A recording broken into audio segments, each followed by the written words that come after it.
Wow, wow.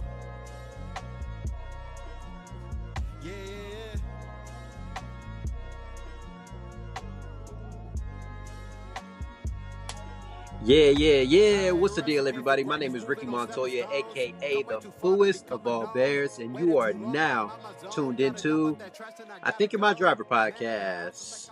So, welcome to the podcast, everybody, man. You are now tuned into episode 3. And episode 3, the title of today's podcast is You Like My Voice?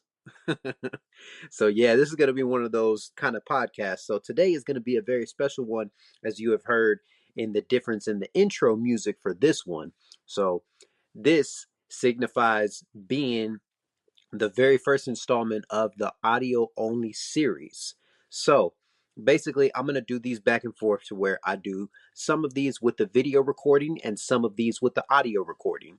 Today just happens to be the first one. So, to give you guys, if you're really following along, which I appreciate you, if you haven't already, my Instagram, Spotify, Apple Music, as well as YouTube, all at itymd.podcast, all platforms.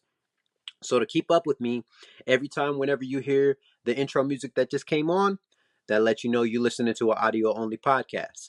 If you hear the other one that going too fast, 150 on the dash, yeah, that one, you know you're about to see my yeah, you know the vibes. So, like I said, we're in here for this one, and today's episode is a pretty special episode. So, like I said, first installment of the audio only podcast, but this one with the title is like really special to me because it gives me a sense to give you guys the background what really motivated me to really even speak on a podcast. So, of course, we all have our own ideas and things that we want to do, but it's very important when you actually have something in mind to create it and also a voice to speak from. Not saying if you don't have one, you don't have a voice or able to speak, but if you think about it, vocal presence is what makes you tune into a podcast such as something like this. So, this is just me tying back, just wanting to say thank you if you have been tuned in this far. I know we're only on episode 3, but that's only 3 more ways and 3 more steps, 3 more weeks, 3 more months. Everything is just right here in the palm of our hands. You can get anything that you want as long as you speak it. So you have to speak things into existence as a positivity standpoint. That's the only way you're going to see and reach things that are positive, if you speak positive, because the power in your voice and the power in your words means everything, which ties back to what the topic at hand is today.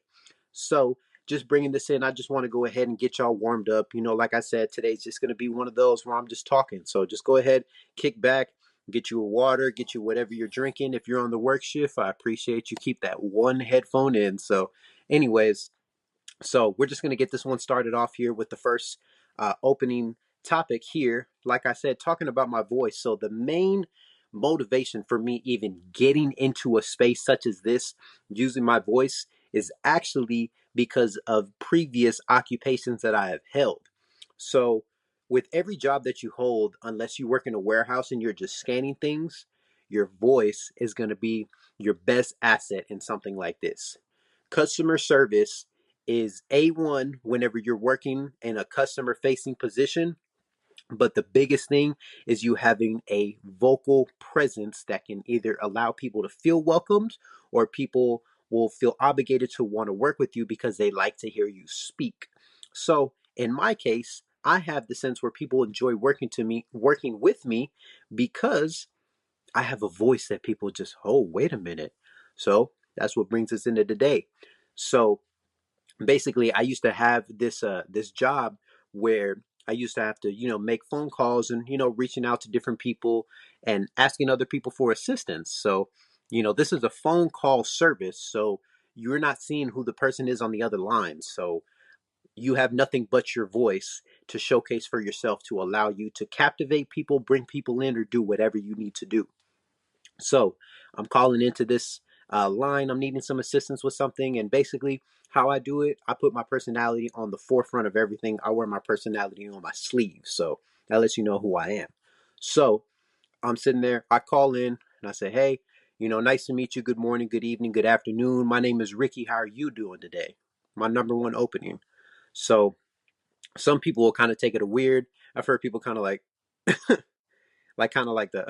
fuck is this guy talking about? But they're not going to say it. But it's just, sometimes when you radiate that positivity and you're very confident and firm in the way that you are speaking with people, it's going to make people feel a way. So I'm calling in, I do my spiel, I do everything. And it's a lady, she pops back on and she's, oh, nice to meet you. Thank you. My name is whatever. And how may I help you? And so I give her the issue, and she goes, now, um, she was like, real quick, she was like, what did you say your name was? I was like, oh, my name is Ricky. She was like, oh, Ricky, okay. She's like, did you happen to be, are you a pilot by chance at all? I'm like, nah, I'm not a pilot, but, and she's like, oh, okay. Just, I don't know. You just sound like a pilot, it's just your voice. I don't know. Maybe it's something. I was like, yeah, I could see that because I've also had like other people tell me that I had like a voice. And somebody actually once told me that it sounded like they were listening to a jazz station while I'm sitting there talking. And maybe it's because I have this just like, yeah, how are you doing today? Just real like, I'm not from, well, I grew up in Texas. That's what I like to say. I was born in Washington, it's a completely different world when you move from Washington, Seattle, Washington, suburban Seattle, Washington, down to Dallas. It's still kind of the same. It was a suburban town where I moved to initially. So I don't know. It's a different world. One thing that I've started to realize as I become an adult is living in a place and visiting a place are two completely different things. So, for instance, when I moved to Texas, I'm moving cross country. I'm about to be in middle school. I'm about to be in the seventh grade.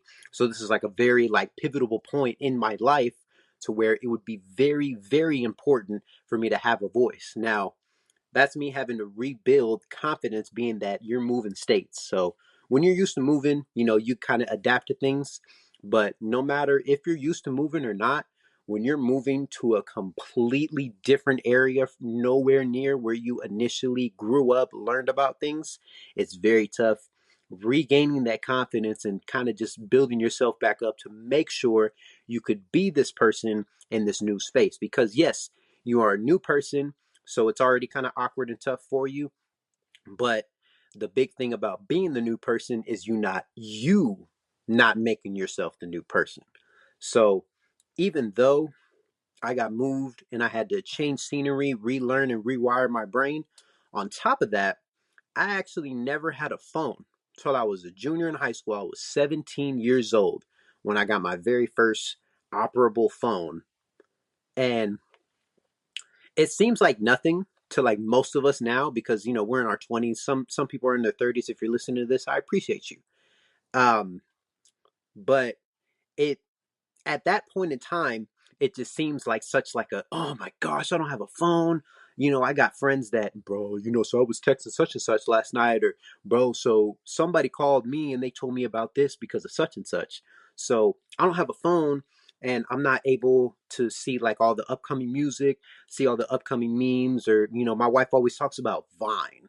Vine was like the big thing when I was in high school, but I didn't have a device to like fully be there and witness and be a part of it. But at the same time, I really think that happened because it allowed me to really focus on building the confidence in me talking as a person, like not being so focused in my phone, which ended up backfiring because what are we doing now?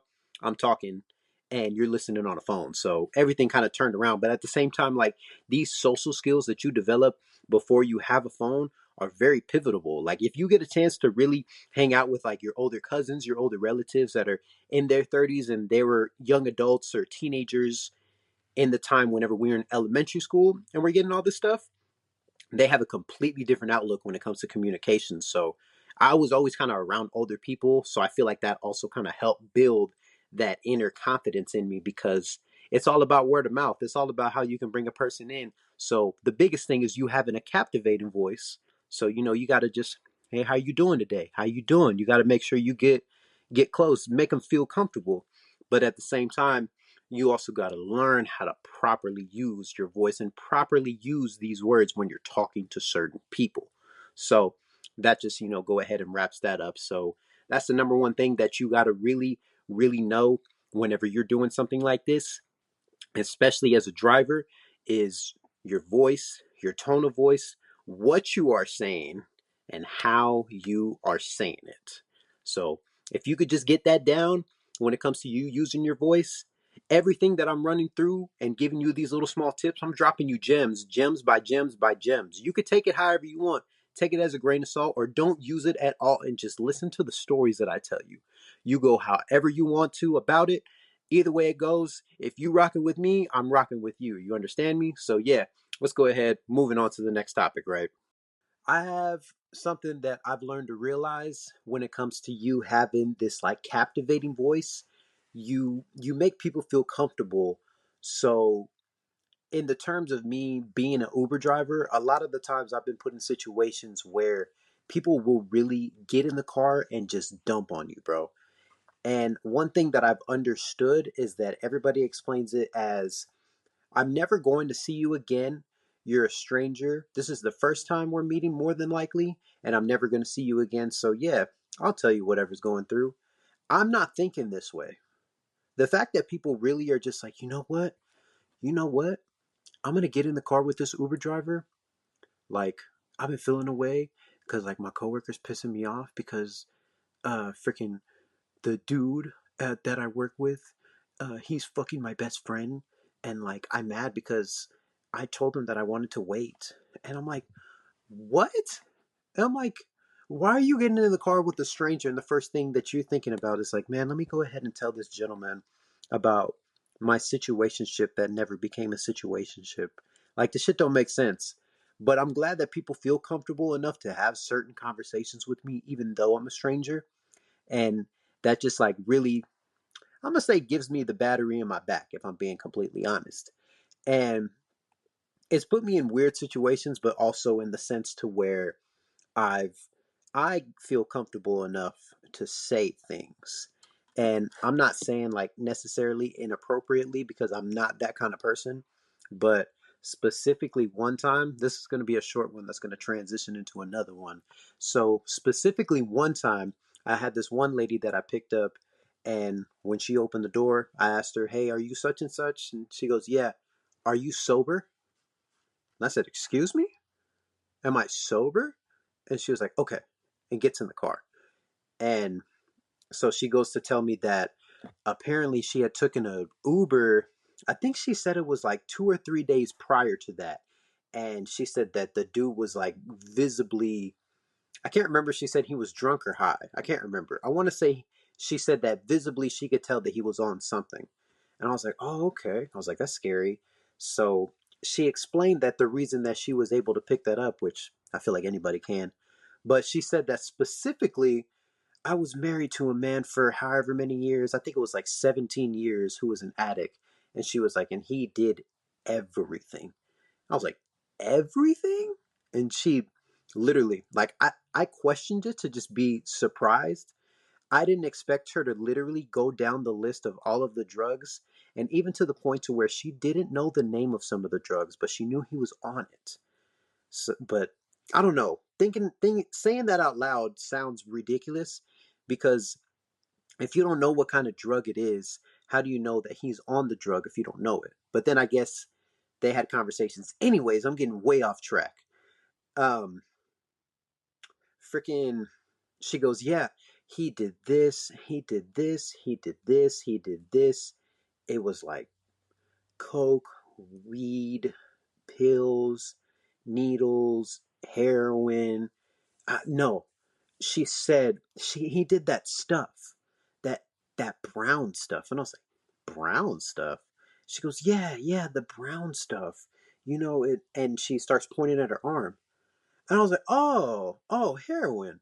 And she goes, yeah, that. And I was like, oh, so he was back there doing that horse, and she was just like, Yeah. So, and goes on with the rest of her story. I think nothing of it because she felt comfortable enough to open up to me, so I felt comfortable enough to be like, "Hey, let's but I also feel like that's the dad in me. Sometimes we make jokes at the most inappropriate times, and some of us may realize it. I fully did not realize it. I thought it was hilarious. I come home and I tell my wife about, oh, I had this ride, I had this, and I was like, but I said this joke to this one lady. This was hilarious. She didn't think it was funny. She's like, what did she say? And I tell her the story, and then she was like, so what did you say? And I was like, oh, so that was that horse. And she was like, Ricky, why would you say that? And I was like, I thought it was funny. And it's one of those things where because you make people feel comfortable, I also become comfortable enough to just kind of let it fly. I've learned to get it under control. I think it's, they always say before 25 that the frontal lobe, we'll say that. But anyways, moving on, like also with the voice of me feeling comfortable as a driver and people feeling comfortable enough to unload on me as a driver, I also experienced this as a passenger when I was getting an Uber ride. So basically I had to get an Uber ride from the apartment that we lived at the time to the hospital so I could go pick up my car. So whenever the lady got there, I'll never forget this. It was like an orange Jeep. I'm talking like bright orange with paper plates. Should have known, but whatever. So she goes, I get in the car. How you doing? Whatever, whatever. And she was like, I'm all right. I don't really want to tell you because like we don't really know each other, and that just wouldn't be right for me to tell you if I don't know because we're strangers. I was like, I mean, you don't have to tell me anything if it's something you don't feel comfortable talking about. It's like, okay. It took this very, very long pause. So then goes, well, then again, we're never going to see each other again. So this is what's happening. And begins to tell me about how she found out that her husband was cheating on her by uploading ads to Craigslist basically looking for people to, give it to. My guy was hitting the pedigree for a fee. That's crazy. And not to mention that apparently Craigslist had this thing where you could put ads like that to be like, I'm looking for this, I'm this tall, and you could just leave that in a phone number.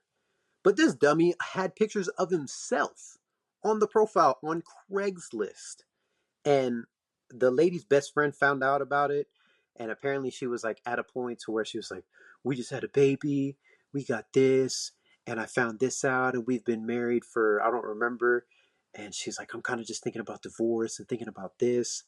I was like, oh, okay. Now when I got in the car and she initially told me, well, I'm never going to see you again, so I'm going to just go ahead and tell you. When I got in the car and that was the first thing that I heard, this distance from the apartment to the hospital was maybe, I say 10 minutes, 12 minutes max. When she says, I guess I'm going to go ahead and tell you, the first thing that came to mind is, I hope you can wrap this story up in 10 minutes because I'm not sitting in the car to wait. Now, hearing some of the story, I was like, that's that's interesting, but I don't know. That's what I'm saying. Like, I guess when you just have a certain tone of voice, you have a certain energy to you, people just feel comfortable enough to let you know of what's going on, which I think that's awesome that people feel comfortable. But, oh, I did not need to know about this lady freaking getting cheated on by her husband on the freaking Craigslist ad, bro. Craigslist. That's hilarious. Like, apparently that's a real thing. I've heard that from like other passengers too. They're like, oh yeah, like sometimes when we get bored at work, we'll be on break and we'll just be scrolling through. It's called misconnections. It's like, what do you mean? She goes, they'll be like, hey, we saw each other and made eye contact on a Starbucks on Southwest 59th and Villa, and you look into my eyes and made my heart flutter. Girl in the whatever. My number is this. Like, what what woman that you run into and make eye contact with at a random ass Starbucks is looking through Craigslist ads, misconnection ads, and just like, oh my gosh, I remember that one dude that we just happened to look at each other when it was like last Tuesday. What? It's just, it's crazy, bro. But it's just one of those things where you start to realize that there's so much more going on. And you don't know these things until you start talking to people, because people will just let these stories fly. Some people will even tell you, if you bring the story up, they'll tell their story. But we'll save that for another time. So, in the meantime, we're just going to get this back on track. So, all right. So, in other news, basically, I'm saying all this stuff of utilizing, talking about me using my voice, and sometimes it may not even be my voice. It may be just the energy that I perceive, which that speaks a whole nother volume. But we're not going to go we're not going to go into that like fake deep, you know. Listen, I'm not Jaden Smith, so you're not going to hear me saying nothing cringy on here. At least I'm going to try my best not to. But anyways, in other news, I'm saying all of this to say, to where it's a good feeling to know that whenever you're speaking with people and just having conversation with any person, that you can make them feel comfortable, whether it's in your presence, whether it's in your energy, whether it's in the tone of your voice, the way that you can speak and the way that you conduct yourself, or anything of that sort. It is a really good thing and a really good skill that anybody should have. And most importantly, it is also something that's going to be a very good skill for you to obtain to be able to pass on. Because what we don't really think about a lot is, we are here ourselves, and we're figuring out our lives, but at the same time there is somebody else that's coming after us, so we can't let this stop here. I have this kind of stuff in place for, like I'm saying, I'm not here to tell you how to live your life. I'm not telling you the things that you need to do. I'm just going to give you all these little bits and pieces of things that I've learned, and seeing if somebody can learn from something like this as well. So that's where this type of stuff comes into play. So, like I said, I want to thank everybody who is tuning into this, who's been here, rocking with me. We're 3 episodes in, so I really appreciate everybody that is tuned in, everybody that is subscribed, liked, shared, everything. So, if you're not already connected with me, like I said, at ITYMD.podcast.